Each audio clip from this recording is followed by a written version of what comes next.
ሰላም ጸጋና ሰላም ይብዛላችሁ። ሐዋርያው ዘላለም ሰለሞን ዛሬ ወደፊታችሁ የመጣሁት አንድ የምስራች ደግሞ ይዤ ይህም ቤተክርስቲያናችን የክርስቶስ ህብረት ተካፋዮች ቤተክርስቲያን ከዚህ በፊት በሶሻል ሚዲያ በዩቲዩብ እና በፌስቡክ በቲክቶክ ከምታስተላልፈው ፕሮግራም በተጨማሪ በኢቫንጀሊካል ቴሌቪዥን ላይ ዘውትር ቅዳሜ ከምሽቱ 2 ሰዓት እንዲሁም ሰኞ ከ9 ሰዓት ጀምሮ ክራይስት ፌሎሺፕ ቲቪ ቻናል ሚል ፕሮግራማችንን መጀመራችን ላስታውቃችሁ ወደፊታችሁ መጥቻለሁ።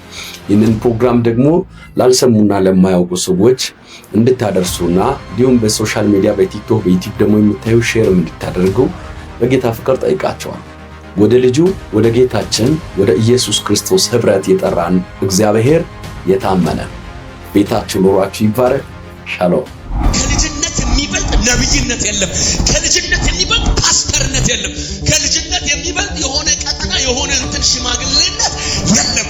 የሚበልጠው ልጅነት ነው። ልጅነት ወደ አባት ጓዳ ያስገባል። ልጅነት ያስመካል። ልጅነት ያስወርሳል።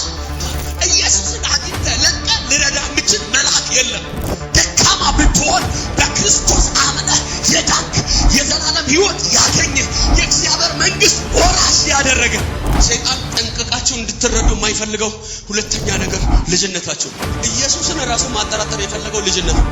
ኢየሱስን መጥቶ ሀብታም ከሆንክ ድንጋይ ዳቦ አድርግ አይደለም ያለ፣ ጸጋ ካለብህ እንኳን አላለ። የእግዚአብሔር ልጅ ከሆንክ ልጅነት ሁሉን እንደሚያስችል ያውቃል ማለት ነው።